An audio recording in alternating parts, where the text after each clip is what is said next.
Pas kemarin tinggal di Madrid itu ngelihat betul gimana fans Atletico itu as a fan tuh nggak sekedar hanya ya udah lu datang nonton bola, tapi as a way of life tuh juga ada apa ya, kayak nilai-nilai yang tertanam gitu.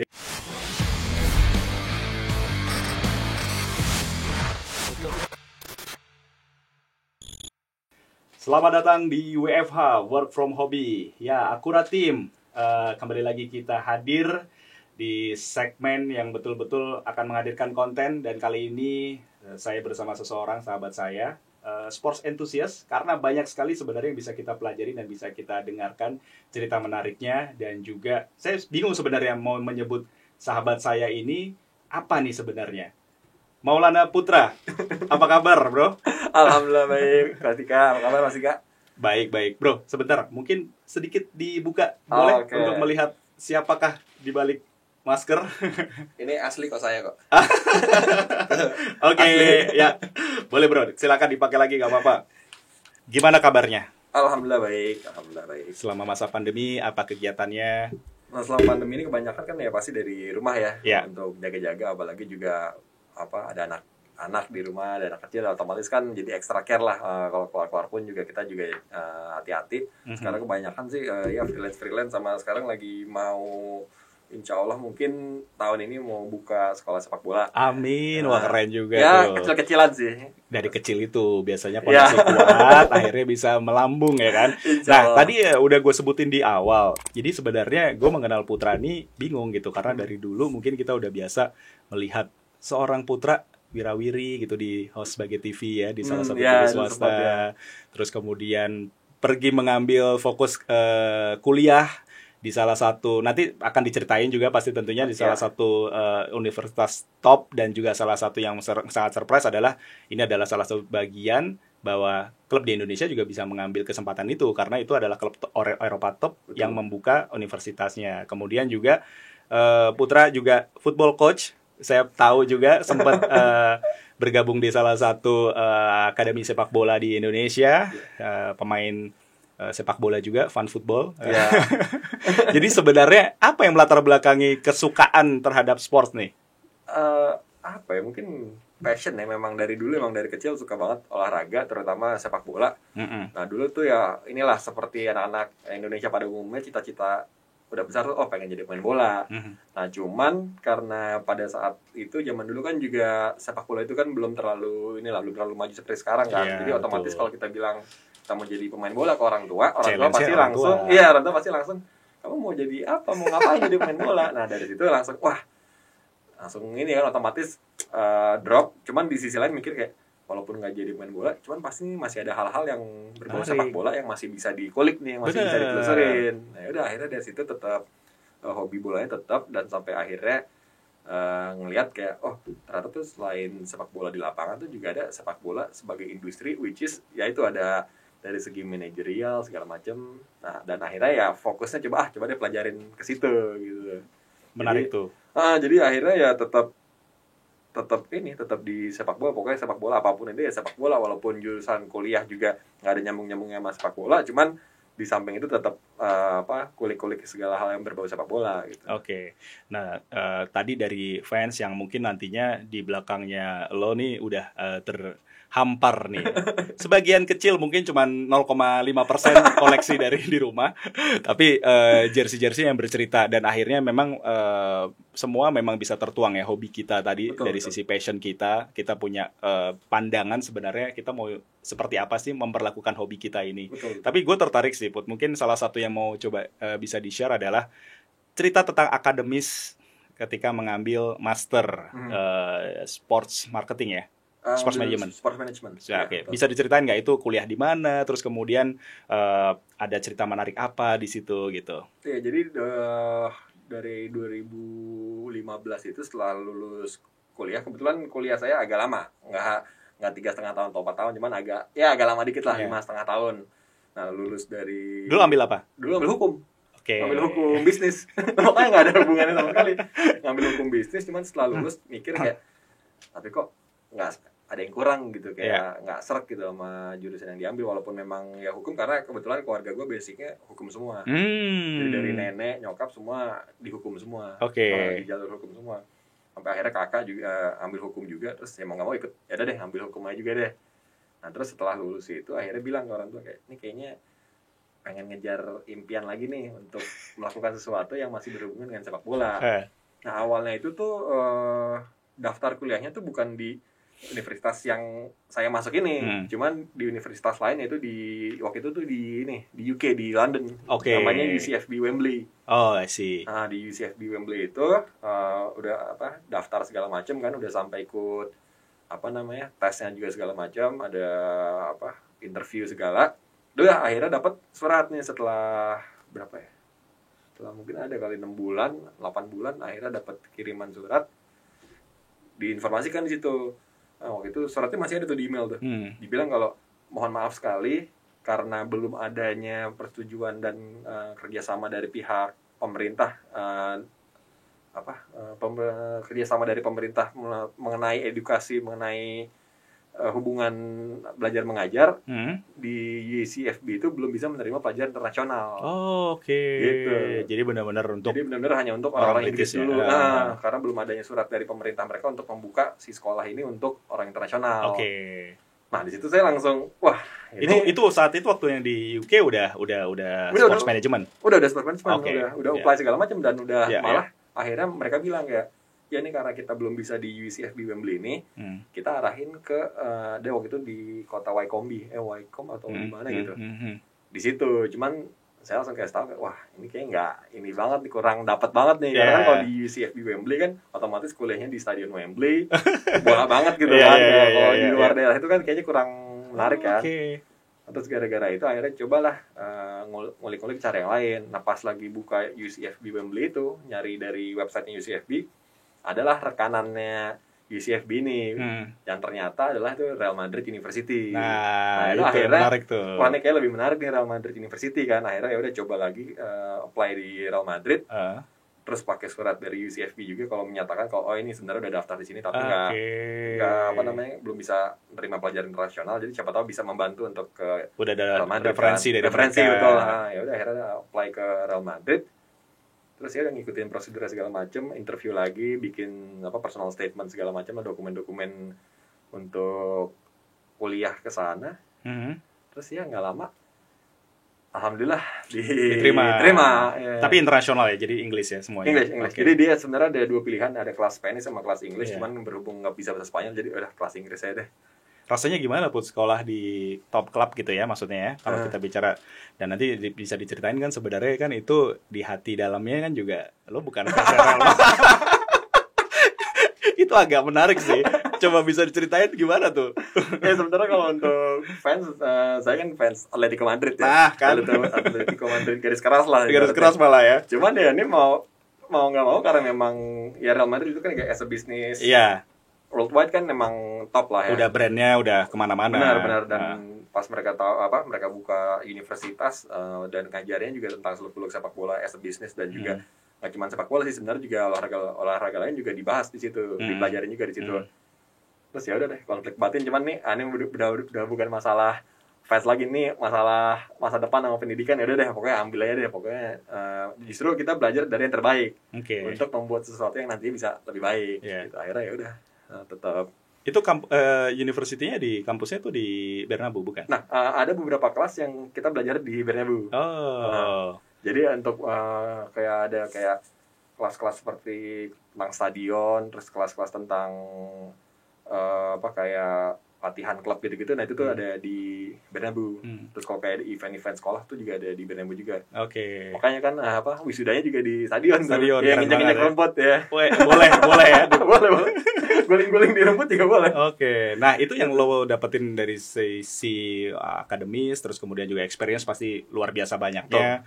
Itu apa nih Put, misalnya sebenarnya akhirnya dari sisi masalah globalnya sports management, terus akhirnya ingin melihat bahwa dari sisi top klub seperti Real Madrid membuka university, terus harapannya apa yang bisa diturahkan sih sebenarnya buat sepak bola Indonesia khususnya, atau olahraga di Indonesia? untuk khususnya untuk klub-klub di Indonesia, berkaca pada klub seperti Real Madrid yang memang sudah sangat besar dan terkenal di seluruh dunia, dia buka universitas itu adalah untuk menunjukkan bahwa ya sepak bola itu nggak hanya untuk dinikmati dari segi lapangan dan penonton. Cuman klub itu bisa berbuat lebih banyak dengan memberikan edukasi kepada masyarakat luas, terutama untuk para fans, bahwa jangan dari sisi sporting side doang, tapi dari sisi as a business juga harus digali, harus dibangun gitu. Makanya Real Madrid akhirnya buka universitas untuk mengajarkan bahwa oke, gini loh cara untuk membuat sebuah klub besar untuk menjadi lebih besar dan untuk supaya bisa sustainable dari segi finansial, dari segi semuanya lah. Nah, mungkin dari ke klub Indonesia juga bisa tuh melihat peluang bahwa oke, selain dari sepak bola di lapangan, tapi juga sepak bola di luar lapangan, yaitu dari membuka seperti kayak Real Madrid, sekolah seperti Real Madrid kayak gitu. Karena banyak sekali ilmu-ilmu tuh yang bisa didapat, yang kita tuh nggak bisa nemuin ilmu itu di luar-luar, selain kalau kita ngambil khusus untuk ilmu seperti itu gitu. Jadi memang kalau sekarang sih ya mungkin kalau klub-klub di sini mungkin masih belum kepikiran ya untuk buka universitas seperti itu. Apalagi juga seperti itu, saya di sini juga mungkin masih banyak orang ataupun masih banyak kayak klub-klub Indo yang belum mengetahui sports management itu apa gitu. Betul. Kayak dan apa gunanya ilmu itu gitu di sini gitu. Jadi ya masih inilah, mungkin kalau di Indonesia masih butuh waktu lah. Ada nggak kepengenan, maksudnya setelah ngambil kuliah habis itu pulang ke Indonesia, udah deh kerja di PSSI deh atau klub Indonesia? Sempat mau kayak gitu. Oke. Sempat seperti itu, mau apply di beberapa klub segala macam, cuman setelah melihat feedback dan melihat ya lika-likunya akhirnya nggak deh, kayak sendiri dulu aja deh. Maksudnya nggak di klub dulu deh gitu. Cuman ya nggak menutup kemungkinan sih, mungkin kedepannya saya mau di klub ataupun di PSSI hanya untuk cari pengalaman. Tapi bukan untuk seterusnya, karena saya ngeliat gini, ini nanti bahaya nggak nih kalau saya ngomong? Nggak apa-apa, kan kritik membangun, harus menerima dong. Soalnya gini, kayak pas saya di Real Madrid, pas di kampus saya nanya kayak ini terlepas Federasi Indonesia atau klub di Indo nyatanya seperti itu tidak ya. Betul. Cuman saya banyak sekali pertanyaan pas saya di kampus ke dosen-dosen si orang-orang Real Madrid ini, kita nanya, ya gimana kalau misalkan federasi kita ataupun klub-klub yang ada di negara kita itu banyak sekali orang-orang yang sebenarnya kurang qualified ataupun juga nggak punya ilmunya, tapi banyak yang megang peranan penting gitu. Dan juga gimana kalau banyak federasi yang korup gitu. Itu gimana caranya untuk mengatasi itu, solusinya seperti apa? Nah, jawaban dari si orang Real Madrid ini tuh benar-benar sampai sekarang saya selalu ingat. Karena yang nanya nggak cuma saya dari Indonesia, cuman teman saya dari Kroasia juga nanya. Karena Kroasia juga seperti itu. Kroasia, terus Kolombia, Brazil, teman saya lagi dari mana tuh? Kolombia, Brazil, Uruguay. Itu juga mereka nanya gimana? Jawabannya cuma satu. Kalau seperti itu, ya udah, kalian tunggu saja orang ini sampai meninggal. Karena itu nggak akan ada solusinya, karena susah. Apalagi kalau sudah bercokol lama di situ. Betul. Itu susah kata dia. Jadi mau nggak mau ya tunggu aja sampai meninggal. Habis itu baru dia bisa. Karena memang buat teman-teman yang tadinya punya passion ngambil sports management di luar negeri, saya juga punya pengalaman yang sama. Misalnya, jangankan dari sisi misalnya saya bawa pemain sepak bola usia muda lah luar negeri, ngeliat dari sisi keseharian mereka, klub datang rapi, pakai suit training yang rapi, keren segala macam. Mereka cuma bilang ke saya gitu ya, Om, ini kok kayaknya beda cabang olahraga ya katanya. Karena di SSB dia atau di yang segala macam ya kan, emang ini per putra juga di sebagai generasi bangsa juga, tapi ya memang perlu waktu. Tapi memang kita butuh sih sebenarnya Put, ya kan, model-model untuk memperbaiki dari sisi federasi. Ya who knows lah, kita ke depannya bisa sedikit sharing dengan ilmu yang sudah dipelajari. Nah, sebagai seorang fans sepak bola nih sebenarnya kan, secara umum juga akhirnya punya hobi yang luar biasa, yaitu masalah jersey. Nah, terus masalah jersey saya kagumnya dari Instagramnya Put? @puma110. Nah, silahkan tuh di follow tuh. Nah, itu ada kayak pabrik lah. Sebenarnya kayak classic football shirt juga ya. Terus yang serunya kadang-kadang ngeliatin jersey itu ditanda tangan gitu kan. Nah, kenapa akhirnya juga apakah dari dulu gitu suka jersey? Dari dulu memang dari kecil ya, karena dulu memang kebetulan orang tua suka beliin jersey. Nah, dulu tuh jersey pertama apa, masih inget gak? Kalau waktu kecil. Iya, pertama bener-bener punya jersey itu. Pokoknya lupa nih, antara Liverpool atau MU. Soalnya tuh udah pasti Liverpool sih. Gak tau tuh dulu waktu kecil sering banget bokap beliin tuh jersey Liverpool. Tahun berapa tuh kayak Liverpool Liverpool MU tahun berapa tuh kira-kira? 90-an kali. 90-an ya. Oke. Soalnya tuh dulu masih SD kan, SD jadi baju-bajunya tuh kebanyakan baju Liverpool malah tuh. Oke. Baju Liverpool sampai akhirnya dulu tuh sampai punya patung kayak Robbie Fowler, Steve McManaman gitu tuh ada di rumah. Oke. Cuman ya capek ya nunggu juara. Capek nunggu juara. Terus oke lanjut. Dari baju-baju Liverpool itu dulu dibeliin sama bokap tuh waktu kecil baju-baju Liverpool. Terus mulai beli baju MU itu pas sepupu namanya Adiani.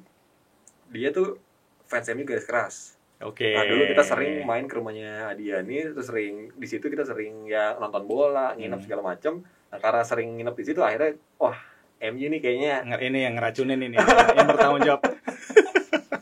Ini kayaknya MU ini nih menarik nih. Nah, dari situ mulai banyak jersey MU. Iya. Nah, cuman masih ingat banget jersey pertama yang gue beli pakai duit gue sendiri itu adalah jersey Arsenal maroon long sleeve yang terakhir di Highbury.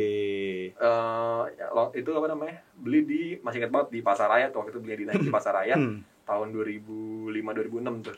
Long sleeve itu masih ingat harganya waktu itu sekitar 400-500 ribu. Oke, masih ada tuh jersey? Masih ada. Wah, masih ada. Keren lah. Masih ada. Terus kenapa akhirnya jadi Atletico Madrid? Setelah berkeliling semua dari klub-klub tersebut, menjatuhkan pilihan kepada fans garis keras Atletico. Padahal saat itu juga Atletico come on lah. Iya, ya benar. Mungkin Torres aja mungkin yang betul. Kan? Sebenarnya itu Atletico kenapa? Karena Fernando Torres. Alasannya sih utamanya sebenarnya karena itu. Karena emang kalau dari dulu ya dari SD ke sampai sebelum Atletico itu MU banget. Oke.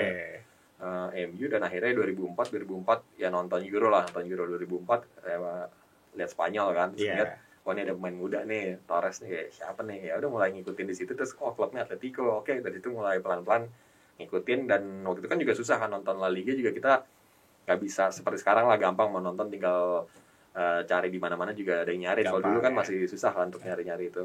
Ya udah mulai dari situ ngikutin sampai sekarang akhirnya. Karena apa ya? Mungkin kalau Atletico ditambah karena pas kemarin tinggal di Madrid itu ngelihat betul gimana fans Atletico itu as a fan tuh nggak sekedar hanya ya udah lu datang nonton bola, tapi as a way of life tuh juga ada apa ya, kayak nilai-nilai yang tertanam gitu kayak seperti kayak salah satu slogannya kan kayak porque luchan como hermanos, itu kan kayak fight as a brother. Jadi dimanapun kapanpun ya kita kalau saling bantu membantu ya udah kita akan bisa mencapai goal yang kita inginkan gitu. Benar. Jadi kita bertarung seperti kita sama-sama berjuang bersama saudara kita. Nah, gitu-gitu.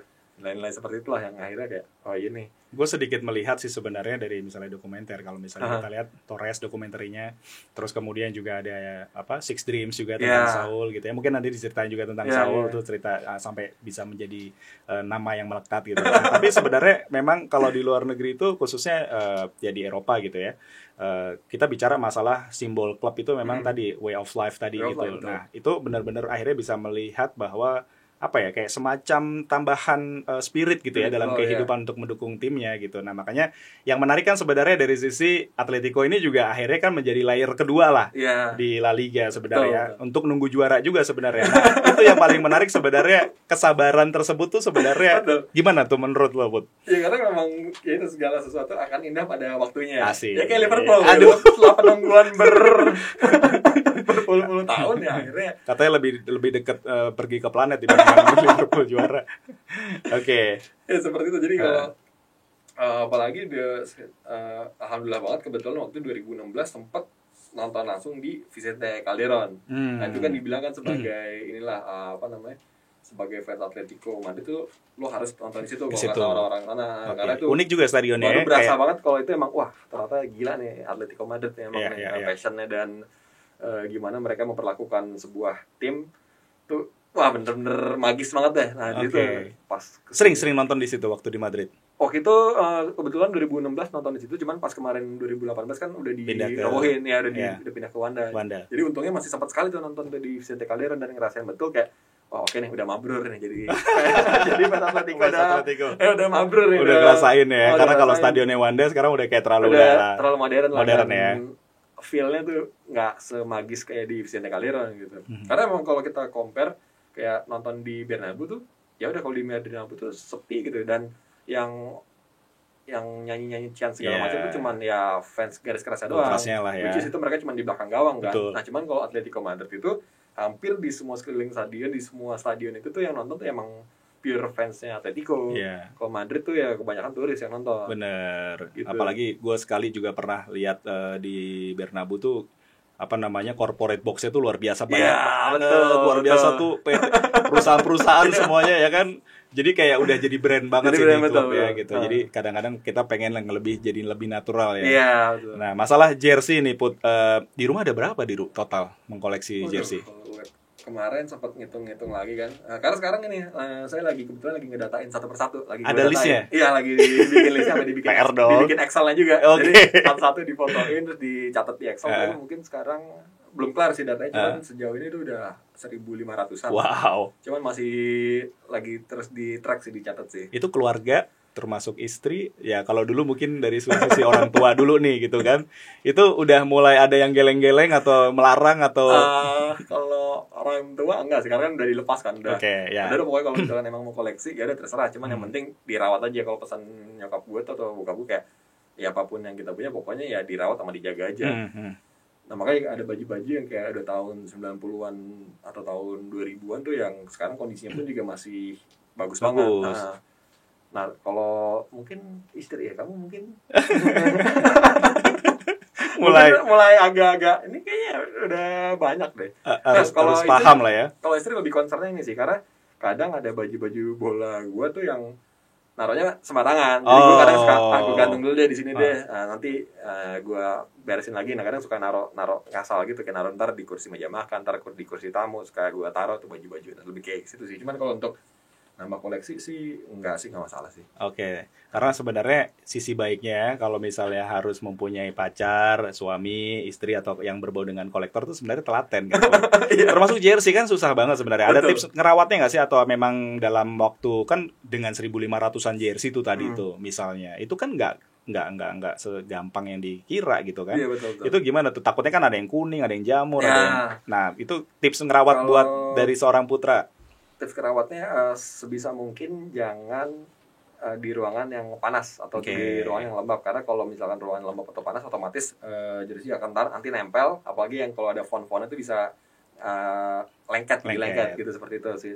Terus jadi mengorbankan ruangan juga di rumah ya? Iya, ada khusus. Iya, ada ruangan khusus satu, isinya emang untuk baju bola doang sih. Dan khusus itu kayak misalnya lagi stres juga pasti datang ke ruangan itu. Iya, betul.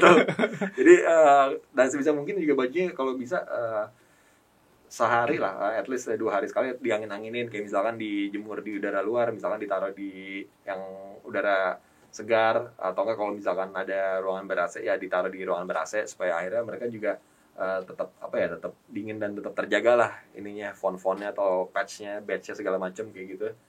Lo ada kayak semacam punya jersey ya harus dikasih lengkap nih, full patch, terus kemudian dikasih name set gitu, harus ada kayak gitu. Kalau gue tipe yang sebisa mungkin kalau misalkan gue bisa kasih name set dan patch lengkap ya gue harus lengkapin kayak gitu.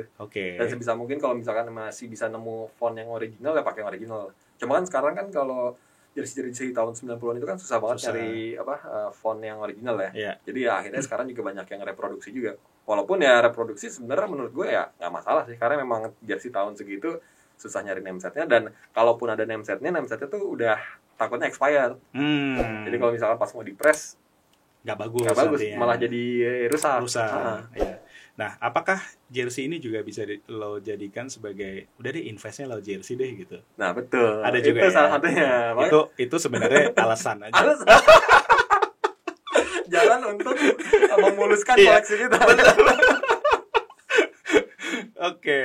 Karena gue bilang ke istri kayak gitu kayak. Iya. Ini sampai gue kasih tahu ini tuh jersey ini kalau misalkan sekarang dicari di eBay ataupun di toko-toko online gitu, coba deh banding, ini harganya sekarang, dulu beli cuman berapa, 600.000, sekarang dijual bisa berapa lagi gitu. Akhirnya istri juga oh iya juga sih. Apalagi udah ditambah legalisir ya, ada tanda tangan nama ya, itu makin lebih mahal lagi. Iya betul. Pengalaman misalnya ada pengen jersey yang paling sulit didapat, punya pengalaman nggak Put? Maksudnya akhirnya dapat tuh gitu. Dulu cita-cita banget pengen punya si jersey ini gitu, terus akhirnya wah gila dapet. Oh, jersey MU ada sih, tapi nggak gue nggak bawa sih. Ada sih jersey MU tahun 93 tuh, 92 atau 93 gitu yang biru, terus ada kayak logo MU-nya gede gitu di bajunya. Nah itu tuh dari dulu gue pengen banget punya itu, dan akhirnya dapat pas tahun kapan ya? Udah pokoknya setahun terakhir ya baru dapat tuh jersey itu dengan size yang cocok dan harga yang cocok gitu. Karena kan jersey tahun 90 kan juga harganya kan sekarang udah nggak masuk akal kan, banyak yang mahal banget kan. Akhirnya punya itu sih. Karena itu nyarinya berarti dari gue tahun berapa ya? Dari tahun 2000-an sampai sekarang, berarti 20-an tahun baru dapat jersey. Oh ya? Berarti itu jersey juga yang paling mengandung arti atau ada yang lain? Itu lebih ke karena gue suka banget sama modelnya. Ya gue suka banget sama modelnya, warnanya juga warna biru sih, bukan warna MU banget, cuman warna dia pakai warna biru, ada logonya gitu. Terus kenapa lama gue dapetinnya, karena mungkin kayak kalau zaman dulu belum punya duit. Jadi masih belum bisa nabung aja. Iya, jadi nabung sekarang ya nabung dan udah nemu momennya kayak size udah dapat juga nih size-nya yang cocok. Karena agak susah sih nyari jersey jadul yang size-nya tuh sesuai sama kita, kadang suka susah tuh. Nah kemarin pas banget tahun lalu ke 2 tahun lalu tuh ada tuh si jersey, ya udah akhirnya gue beli deh gitu. Nah sekarang nih kalau kita mau tahu juga nih sebenarnya harga jersey paling mahal yang pernah dibeli, karena kan makin retro juga semakin mahal juga Put. Nah berapa tuh harganya? Kalau yang paling mahal mungkin sebenarnya ini ya, kalau jersey yang paling mahal kan sekarang kan jersey yang tipe player issue yang mahal ya. Betul. Kalau player issue kan sekarang bisa kayak 1 komaan atau 2 komaan kan. Nah tapi kalau jersey gue yang paling mahal itu adalah jersey apa ya, yang jersey retro sih, jersey retro Atletico. Jersey retro Atletico. Sampai di angka berapa, Bu? Waktu itu gue beli tuh sekitar 180 pound, berarti berapa tuh ya? Ya hampir 3-an lah. 3-an, nah itu tuh yang paling mahal itu sih. Itu masih lo sembunyiin tuh, gue yakin angkanya tuh biar gak ketahuan. Ini gue beli udah lama. Oke. Sebelum nikah. Jadi aman. Biasanya cerita-cerita kolektor tuh biasanya udah tahu tuh harga jersey berapa, 500.000 gitu. Standar.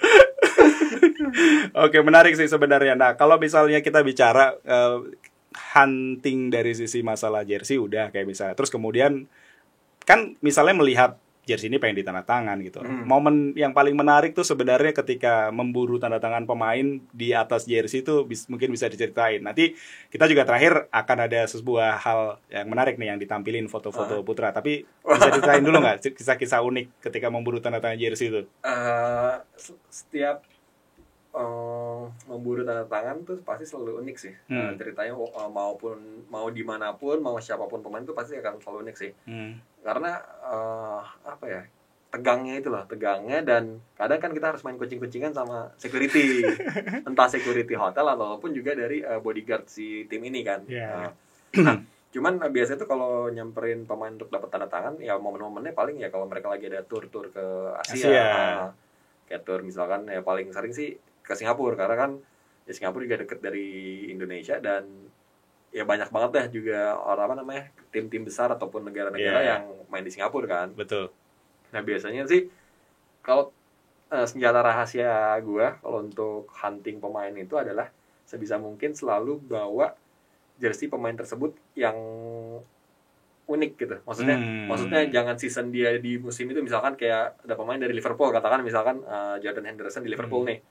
Ya jangan bawa baju Liverpoolnya Jordan Henderson, tapi bawa baju dia pas di Sunderland. atau ke klub sebelumnya. Seperti itu, karena apa ya, mungkin pemain lebih merasa terapresiasi dan eye catching gitu, ini ternyata jersey gue yang zaman dulu nih yang dibawa nih.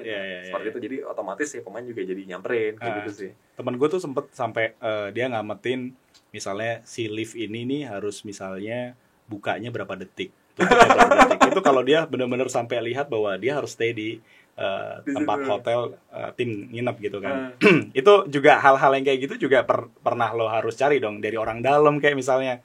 Kalau gue kayak gitu-gitu enggak sih. Kalau gue lebih ini sih, kayak misalkan salah satu tips yang bisa gue kasih adalah kalau misalkan dia pemain Spanyol, sebisa mungkin kayak waktu itu gue beberapa kali ketemu pemain Spanyol. Nah gue tuh belajar bahasa Spanyol gimana cara bilang mau minta foto. Kayak kalau Inggris kan kita gampang kan, can I take a picture with you, atau kayak is it possible to, kayak gitu-gitulah. Nah Gue akhirnya belajar tuh.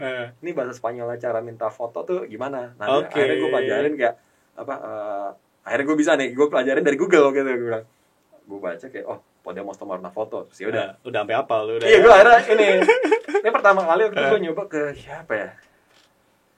Gue lupa pemainnya. Di Singapura juga? Kayaknya di Singapura. Oke, gue lupa. Ke Kun Aguero. Ke Kun Aguero pas dia ke Singapura tahun 2000 berapa tuh? 2012 atau 2013 gitu.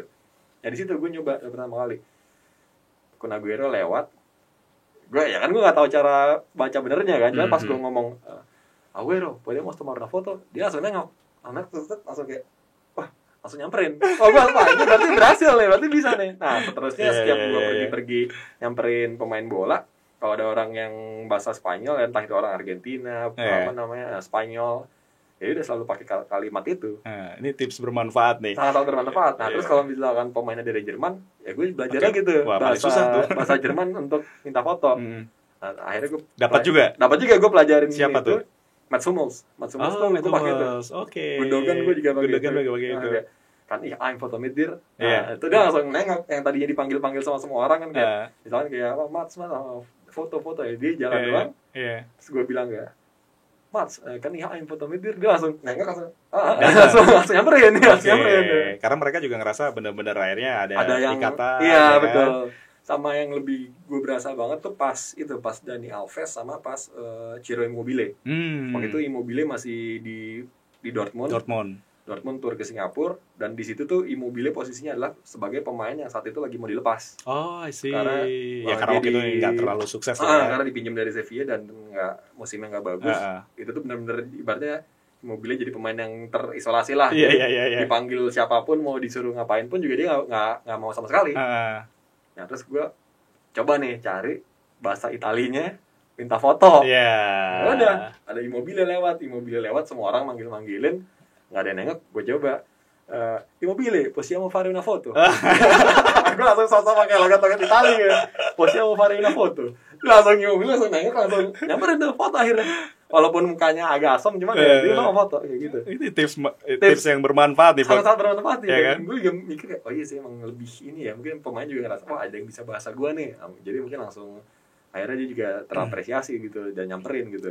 Nah, waktu kuliah di Real Madrid University itu hobi ini juga lebih mudah dong pasti ya.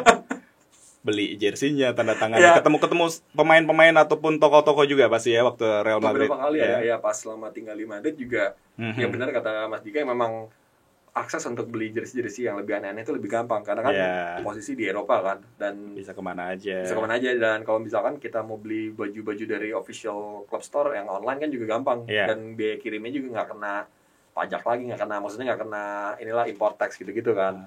Akhirnya kemarin juga pas tinggal di Madrid tuh sempet beli jersey ya lumayan lah, ada kali mungkin 30-40an kopernya sendiri itu udah. Nah akhirnya tuh itu dia tuh pas mau balik ke Jakarta for good, wah ini gimana sih? Akhirnya dimasukin dikirim via jalur laut lewat lewat pakai kapal. Karena pasti masih tagnya banyak yang nggak lo lepas. Iya betul. Nah betul, itu kan problem ketika masuk ke sini. Kalau kita bawa via airport kan bahaya kan, bisa maksudnya kena cukai kan. Cuman kalau dari akhirnya kemarin dikirim pakai kargo itu jersey itu. Nah makanya sebenarnya kita harus memohon ya kepada bapak-bapak custom nih, nggak semuanya kita dagangin. Betul, gitu ya. Ada yang memang kita untuk koleksi pribadi, untuk kepuasan tersendiri gitu. Benar. Ini kan membuat bangga negara kita sebenarnya juga gitu. Put, kalau misalnya kita bicara tadi masalah yang baik-baik pemain, kalau ada nggak sih pernah yang jahat gitu pemain sampai lo punya pengalaman kayak benar-benar bete marah gitu? Ada sih, banyak juga sih. Banyak gitu sih. Sebenarnya contohnya kayak salah satunya kayak Diego Simeone. Simeone itu tuh kelihatan sih ya ini banget ya susah lah kalau walaupun waktu itu sempat ketemu udah berkali-kali benar-benar one on one gitu, nggak ada siapa-siapa, cuman gue Simeone sama sepupu gue. Kita minta nggak dikasih sama sekali, mau foto mau tanda tangan nggak, sama sekali nggak dikasih. Sampai akhirnya waktu itu gue alhamdulillah berhasil dapet tuh ya di tahun 2017 itu tuh. Itu pun juga ya Simeone-nya juga ya bisa ngasih, cuman habis itu ya mukanya ya asem gitu, mukanya juga nggak seneng, nggak ketawa atau nggak senyum gitu. Itu kalau pemain lain lagi juga rata-rata pemain Itali sih. Tapi gue nggak tahu, ini pengalaman pribadi gue kayak pas Juventus kan sempat kesini. Iya. Nah cuman waktu itu gue nyamperin Juventusnya itu tuh di Singapura. Karena gue melihat chance untuk dapat di Singapura tuh lebih gede lah dibandingin kita di Indo kan. Kalau di Indo kan lebih lebih rusuh lah orang-orangnya lah. Ibaratnya gitu ya. Udah pas di Singapura ya tuh kayak pemain-pemain kayak Bonucci, Chiellini gitu tuh mereka kayak ya enggak ya gitu ya. Benar-benar udah strict gitu ya. Udah strict banget. Sekarang bisa lo mintain gampang. Marco Motta. Oh iya, Marco Motta lagi. Kalau dulu ditolak waktu masih Juve, sekarang mungkin bisa lebih gampang dikasih. Put pernah punya pengalaman nggak datang ke sebuah ajang entah turnamen yang besar gitu misalnya, entah World Cup ataupun Euro? Kalau itu belum sih, gue belum kesampaian sih. Sampai sekarang salah satu cita-cita gue yaitu sih bisa nonton World Cup atau enggak Euro sih. Iya, moga-moga Qatar lah. Moga-moga Qatar ya salah satu yang lebih visible sih Qatar sih karena masih di dekat dari sini kan. Karena problemnya juga pasti tiket ya sebenarnya. Iya, betul. Tiket, akomodasi, tiket gitu-gitunya sih. Iya. Kita banyak sekali mendengar pengalaman tiket palsu segala sesuatunya. Itu yang sekarang ngomongin masalah palsu, pandangan lo terhadap jersey KW itu gimana? Mungkin jangan pernah beli atau jangan pernah konsumsi jersey palsu lah ya. Kesian lah klub-klub yang udah mengeluarkan jersey official mereka untuk sebenarnya untuk memajukan ekonomi mereka juga kan kalau dibeli. Cuma ternyata kalau kita beli yang palsu ya sayang gitu. Dengan kita kalau mau support klub ya support 100% beli segala barangnya asli. Dan dari segi kualitas kan juga jauh kan. Kalau jersey asli bisa tahan bertahun-tahun ya kayak ini aja ada jersey yang bisa udah dari tahun 90-an, dari tahun 2000 masih 20 tahun masih bagus gitu. Kalau jersey KW kan kualitasnya ya enggak kurang bagus. Mengkoleksi jersey match worn? Ada juga? Ada beberapa sih. Tapi kalau match worn kebanyakan pemain Indo sih. Kalau Indonesia gue enggak sih. Kalau luar gue enggak sih. Enggak berani. Jadi enggak pernah minta juga ya. Harganya enggak berani kalau match worn. Kalau harga benar. Kalau harga kalau kita siapa tahu pas minta dapat gitu. Kalau enggak sih kalau paling pemain sini sih pemain Indonesia ya. Jadi koleksi jersey klub Indonesia juga. Koleksi juga klub-klub Indo, timnas juga, timnas Indo juga banyak juga, klub-klub juga banyak lah dari ya Persija, Persipura, Persiraja gitu juga ada dari macam-macam. Lo tahu detail banget nih kualitas jersey luar dengan aparel yang udah mendunia. Pandangan lo terhadap jersey Indonesia yang sebenarnya sekarang aparelnya hampir most likely semuanya pakai lokal nih, termasuk timnas. Betul. Gimana nih menurut lo pandangan lo dari sisi quality, dari sisi segala macam? Gue sekarang melihat apparel lokal kita tuh bagus banget sih. Kualitasnya juga udah mulai menuju go internasional lah. Nggak kalah karena juga dari segi detail bahan, terus dari segi detail name set pun juga bagus banget. Kayak kemarin gue juga beberapa kali beli jersey tim Indo kan. Dan pas gue ngeliat, wah iya ini sih emang bagus banget sih, kelas lah sekarang lah. Karena gue juga kadang kalau gue beli jersey Indo tuh gue suka bandingin, oke ini jersey misalkan katakan jersey Persija tahun 2020 sama jersey Persija tahun 2000-an gitu. Ya itu kan beda banget. Dan paralel juga makin kesini juga mereka makin canggih dan modern lah. Desain-desainnya juga mulai bagus-bagus semua. Kalau ngebedain masalah jersey di Indonesia, kalau kita lihat dari sisi khususnya timnas, sekarang jersey pakai dari sisi yang kemarin, yang contreng, terus setelah ini sekarang ke warna Indonesia banget ya, maksudnya benar-benar produksi lokal. Gimana? Udah mengamati, udah review juga jersey timnas terbaru? Udah, kalau jersey timnas mungkin karena yang buat adalah perusahaan lokal, jadi otomatis rasa memilikinya tuh lebih dapat gitu, feel-nya tuh lebih dapat. Keren tuh. Iya. Karena kan kalau kita pakai apparel luar kan otomatis mereka pasti mikirnya kayak oke deh gue buatin ala kadarnya gitu. Cuma kan kalau kita pakai brand lokal dan ya ibaratnya orang asli Indonesia gitu kan, otomatis mereka kan menaruh jiwa dan raga mereka untuk bikin si jersey itu supaya membanggakan banget gitu. Jadi udah dapat sih yang sekarang sih ininya oke banget sih. Yang di Indonesia juga ketika match worn itu minta sama pemain ya. Menarik tuh. Dan kadang-kadang kalau misalnya kita coba cari jersey Indonesia nih Put, kalau misalnya kita lihat kan sebenarnya banyak legend tuh yang sebenarnya juga nggak peduli dulu sama jersey-jerseynya. Iya. Pernah punya pengalaman nggak mereka misalnya akhirnya ketemu sama mereka terus pas minta tanda tangan mereka, wah kok punya lo gitu? Ada kayak salah satunya tuh ada jersey LA Boy. Nah, tuh kan. Itu kan jadul banget. Timnas atau tapi itu bukan match form sih. Okay. Itu kebetulan ada jersey ya dia lagi main di klub sih. Ya, kebetulan koleksi punya jersey itu, ya udah. Waktu itu mereka lagi ada legend lah, lagi Indonesian legend lawan apa gitu, gue lupa sih. Ya udah nyamperin, ya udah bawa jersey itu. Ya mereka juga kaget-kaget kayak, oh, nih kok ada ada di bahkan nih waktu, gitu. Iya, bahkan waktu itu ada salah satu pemain muda sih, sebut aja nggak apa ya? Iya nggak apa-apa. Hanis Sagara. Oke. Hanis Sagara Putra dulu kan sempat main di Bali United. Yeah. Nah, gue punya jersey-nya. Semuanya original, official. Gue ketemu dia pas dia lagi di Hotel Sultan tuh, itu kan lagi nginep di situ timnasnya. Udah gue bawa bajunya. Dia kaget, Mas ini kok punya baju saya? Ini bajunya palsu ya? Saya bilang, Mas ini bajunya asli Mas, ini langsung dari Bali United Store. Ini juga namanya ini official Mas. Kok bisa bilang nggak, soalnya ini jarang aja. Dia kaget ada yang punya Hanis Sagara gitu ya. Kalau misalnya ngomongin masalah klub tadi Atletico Madrid gitu, total ada berapa lengkap Atletico Madrid dari ada yang masih belum gue cari-cari sih. Ya, ada yang masih belum lengkap sih. Kayak jersey debutnya Torres satu gue belum punya tuh. Wow. Yang away-nya masih gue coba cari sampai sekarang. Cuman kalau dari tahun 2001 ke atas tuh lengkap sih sampai sekarang. Oke. Kalau ada jersey yang nggak mau dibeli? Nah, kompetitor kan lo agak susah tuh sekarang. Sebenarnya jersey yang gue nggak pernah mau beli dari dulu itu adalah, gue nggak tahu kenapa, jersey Chelsea justru. Oh iya? Gue sama sekali nggak punya jersey Chelsea satupun, sampai akhirnya ada satu temen gue, fans Chelsea garis keras, yang kasih gue kado ulang tahun jersey Chelsea.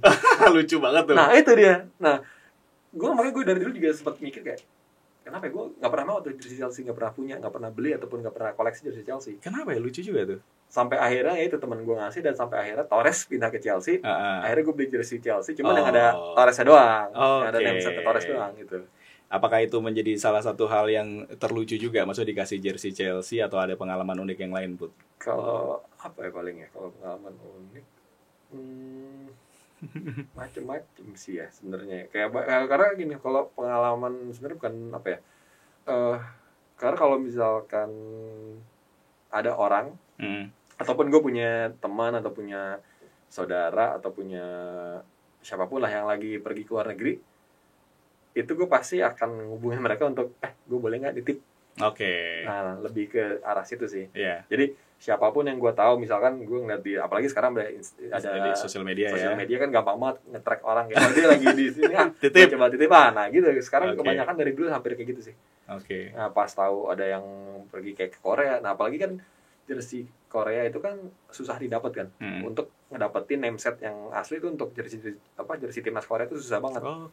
Cuman bisa didapetin di official store di sana di Korea. Jadi waktu itu ada temen yang ke Korea ke sana. Ya udah gue langsung nitip, nggak tanggung-tanggung, nitip 4 jersey timnas Korea langsung. Oh iya. Dengan itu home away atau semuanya sama? 2 home 2 away. Ya ampun. Gue langsung nitip semua. Dinamain semua udah. Namain semua. Oke, itu karena lo juga sebagai seorang fans sepak bola juga tahu knowledge pemainnya dan segala macam sih. Jadi sebenarnya udah komplit ya untuk semuanya. Nah, kalau misalnya kita bicara ini koleksi-koleksi ini dijual juga nggak sih, Bud? Mulai 2020 terakhir, kemarin ini akhirnya gue ngobrol sama istri gue, terus dan gue juga ngerasa, oh ini kayaknya ini udah kebanyakan nih, gue butuh space di ruangan ini yang bisa gue pakai untuk gue duduk atau gue ada meja, karena sekarang di ruangan lo masuk sendiri aja nggak bisa. Karena sekarang tuh di ruangan bagi bola gue tuh nggak ada meja, nggak ada kursi. Jadi gue kalau duduk kayak cuman pakai kursi kecil doang gitu. Jadi gue juga bilang ke istri gue, ya udah deh, ntar coba deh tahun ini kita coba jual-jualin. Jadi seenggaknya ada space yang bisa gue pakai di situ, bisa buat jadi gue kerja juga lah kalau gue mau sambil santai di rumah kan. Karena sekarang karena nggak ada ruangan sendiri buat gue, akhirnya gue kadang suka kalau misalkan ngerjain apapun ya kerja aja di meja makan atau di meja TV gitu. Jadi saya nggak bisa masuk. Karena istri gue juga kerasain lo. Kerasain lo kan. Ini kayaknya kamu harus punya ruangan sendiri nih, coba deh di atas tuh di ruangan bagi bola dibikin di situ. Ya gue bilang, ini coba aja lihat sendiri gimana mau taruh di mana. Ya udah deh jual-jualin aja kalau nggak yang mungkin. Nah, istri gue bilang ya mungkin jersey yang udah nggak muat atau mungkin kebesaran, ya jualin aja. Yang udah nggak ada sparks lah kalau kata bini gue tuh. Yang udah nggak ada sparksnya coba dijualin aja. Nah gue awalnya bilang, ya tapi nggak bisa gitu, ini semuanya tuh penuh historis gue. Cuman yang mulai kesini akhirnya gue kayak, oh ya ini ada jersey yang akhirnya bisa size-nya kecil banget, udah nggak muat, ya udah gue jualin gitu. Dan semuanya juga masih ada tagnya sih. Yang gue jualin juga masih kondisinya masih baru semua. Lo join komunitas gitu, komunitas ke kolektor atau misalnya juga sekalian juga ada ide juga untuk gue join kebetulan nama komunitasnya itu adalah Jersey for Motion. Nah gue udah join ya dari dulu sih. Dari gue tahun 2000 berapa ya? 2004. Punya ide nggak untuk mau gimana lah mau memajukan dunia perkoleksian gitu misalnya? Tapi sekarang udah maju sih kayak udah oke ya semuanya. Di Indonesia kayak udah termasuk inilah komunitasnya bagus lah. Karena kita juga sering ngadain gathering dulu. Sebelum corona tuh sering ngadain gathering kayak kumpul-kumpul kolektor. Apalagi aneh mungkin dipakai lah. Karena kan sekarang juga udah ada kolektor jersey yang khusus untuk klub itu kan, kayak misalkan KJTI gitu kan, koleksi jersey timnas Indo, terus ada yang kolektor Bianconeri, Juventus, kolektor Inter juga ada. Sekarang udah makin bagus sih, makin marak lah inilah dunia perjersian kayak gitu. Pernah ngelepas jersey atau ngejual terus kemudian nyesel? Alhamdulillah belum sih. Belum ya? Belum. Jangan sampai. Karena kan nih kalau gue adalah tipe yang kalau gue mau jual sesuatu, gue harus yakinin dulu ini tuh bener-bener emang mau gue jual, jangan sampai nyesel gitu. Jadi gue kadang tuh bertahap aja dulu, bukan bertahap kayak apa? Oke, ini jersey mau gue jual. Gue bakal taruh tuh jersey di tempat sendiri. Nah, yaudah gue akan nunggu kayak sehari 2 hari. Oke, jual deh. Karena udah nggak ada, setiap gue ngeliat jersey gue udah kayak nggak kepengen nggak kepengen punya gitu. Jadi kadang gue taruh di gantungan khusus tuh. Jadi kalau ada jersey yang mau gue jual, gue bisa taruh situ tuh. Nah istri gue tahu tuh, oh ya ini mau dijual, jadi gue taruh. Ya udah kalau gue lewat situ dan gue nggak ngerasa sayang lagi, ya udah itu gue jual. Jadi benar-benar kayak department store loh ya. Ada bagian sesi yang clearance sale gitu, dilewatin dulu gitu. Wah udah benar-benar rela baru karena ada ini juga ada rak khusus yang untuk jersey-jersey yang rusak. Jadi kalau gue lagi di ruangan jersey terus gue ngecek jersey ada yang fontnya ngelupas atau kayak patchnya lepas gitu, nah ntar gue akan misalnya ini semua nantinya dari yang rak ini akan gue benerin gitu. Jadi gue tahu ini yang jersey yang rusaknya ada berapa, harus di repair segala macam. Gitu. Luar biasa, top sampai segitunya gitu. Sampai segitunya, salut sih. Pertanyaan terakhir nih di segmen yang satu ini nih, Put. Menurut lo jersey terbaik sepanjang masa? Waduh, kalau jersey terbaik sepanjang masa harus ada. Keren banget nih jersey gitu pokoknya sampai sekarang nih, sampai detik ini gitu, maksudnya sampai jersey baru atau jersey retro. 3 deh gue kasih 3.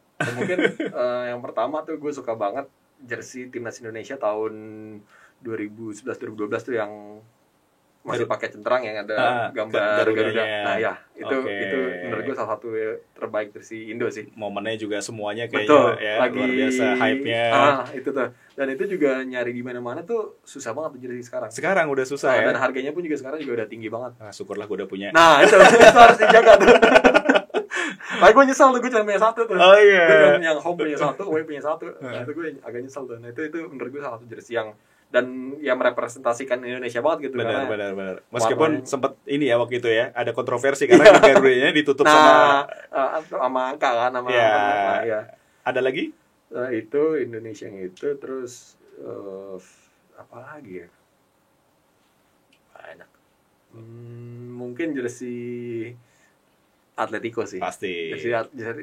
Jersey Atletico yang dipakai di final Copa del Rey tahun 96. Nah, gue belum punya sih. Cuman ini salah satu jersey impian gue sih. Dan harganya pasti sekarang udah wow. Sekarang kemarin gue sempat ngecek harganya tuh sekitar 500 euro. Oke. Jadi sih gue gak akan beli. itu desainnya gue suka banget sih. Karena itu jersey cuman sekali dipakai itu doang. Pas final itu doang. Jersey itu dipakai. Paling itu sih sih kalau yang menurut Oke Put, thank you banget ya. Segmen pertama kita udah selesai ngobrolnya, menarik banget tentang jersey, tapi nggak kalah menarik nih habis ini Put. Kita akan tayangin ada beberapa kisah menarik yang nanti bisa lo share. Oke Put, thank you.